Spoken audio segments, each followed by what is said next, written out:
So it's our 6th anniversary. This is the 5th year. And look, she doesn't get enough credit to put 15 to 20 speakers on the stage to get all of us together here today. Let's give Denise a big round of applause. Thank you, Denise. Thank you, Bert. Yeah, let's give her a standing ovation. Thank you.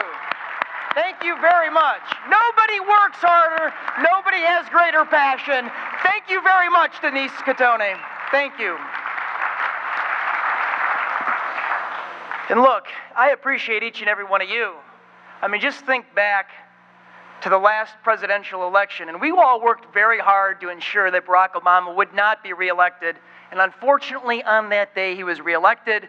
Republicans did not take back the U.S. Senate. We actually lost U.S. House seats. We slipped into the super minority in the Illinois House and the Illinois Senate. And we had a decision to make. And the decision was whether we would sit down or whether we would continue to stand up. By being here today, you've made that decision. Let's give each and every one of you a big round of applause. I appreciate you.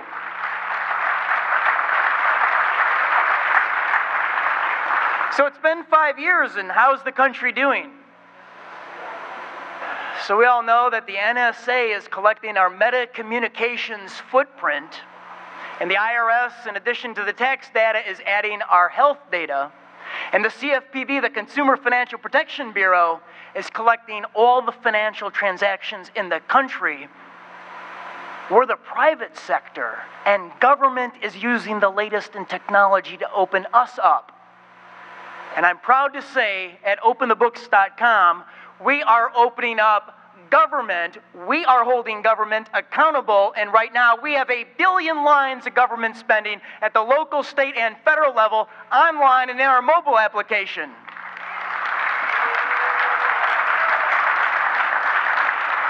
We're hard workers. We're committed to principle. So let's start working smart.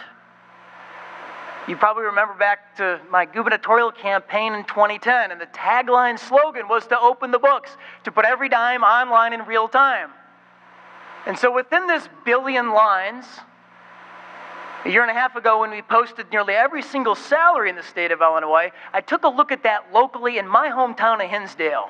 And what I found in our high school district was 199 educators that made over $100,000 a year. And in the neighboring school district, we found the school district treasurer, and his salary went from $163,000 to $295,000 in 1 year. And the citizens started asking questions, and Cook County Prosecutor Anita Alvarez, who cannot find corruption anywhere, just indicted that school district treasurer for stealing $20 million.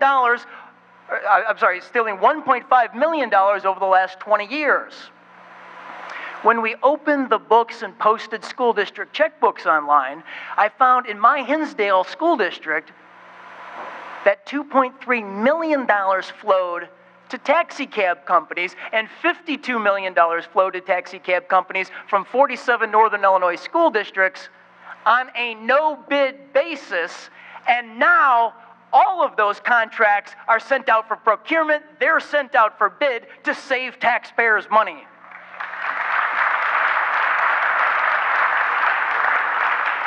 When we posted Illinois pensions online, we found that 5,000 educator pensions are over $100,000 a year. And in Hinsdale, there's 72. In Herscher, where I grew up, there's 3. But that pales in comparison to Palatine, where there's 372. There are 3,000 highly compensated bureaucrats in this state that clean off $1 billion a year. And then we posted the federal checkbook, and taking a look at those flows in Hinsdale, I found $1.5 million went to our local Lamborghini auto dealer. And $3.64 million went to our local Rolex jeweler. And we just came out with a report on federal farm subsidies into the major American urban areas of New York City and Washington, D.C. and Chicago. And here's what we found. We found the Rockefeller family in New York City in the last 4 years has taken $500,000 of farm subsidy. And the National Audubon Society, a nonprofit dedicated to conservation, has taken $1 million of federal farm subsidy, including New York-based tobacco subsidies, and on their lamb farm in Minnesota, you have subsidized, you've given them a lamb slaughter subsidy. In Hyde Park in Chicago, the founder of the Nation of Islam, Louis Farrakhan, has received $317,000 of federal farm subsidies for 2 nonprofit public charities. You can't find his IRS 990 online, and the Cincinnati office has no record of it. Lisa Madigan is charged at regulating charities in Illinois. She has no record of either charity, and the Secretary of State's office says the 2 corporations are dissolved. This made the Kelly file the other night, 2 weeks ago, and she reiterated our call that the feds investigate the minister.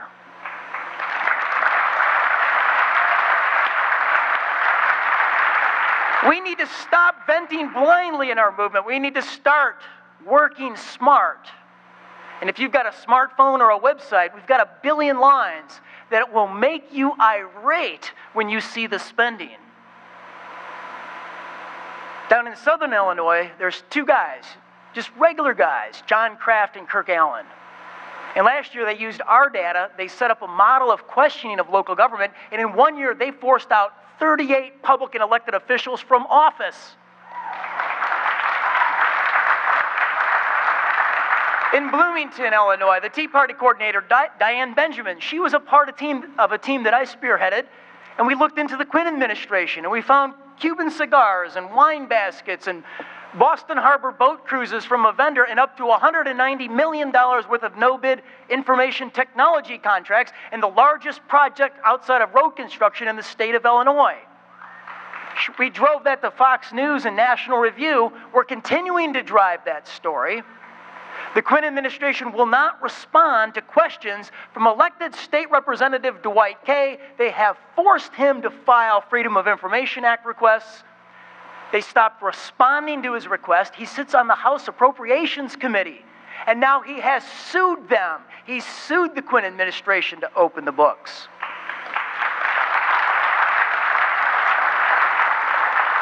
If you're running against the incumbent establishment, use our data. Downstate, our robust transparency a 1.5 years ago forced the second in command of the Illinois House, Downstate State Rep Roger Eddy, with $250,000 in his bank account, to flee that race.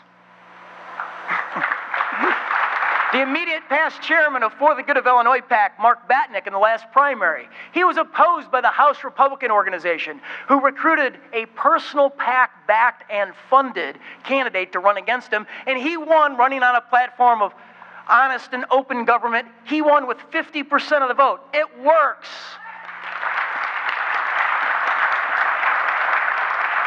You and I, we understand that the #1 manufactured product in Illinois is corruption. And you beat it because the people in the state are good. They're committed to principle. You beat that corruption by giving the people the facts. So please, let's stop the bloated contracts. Let's stop the no-bid contracts. Let's stop the bloated pay, pension, and perks. Visit openthebooks.com. Let's fight smart and let's fight together. God bless you, and God bless Illinois and America. Thank you very much. Thank you.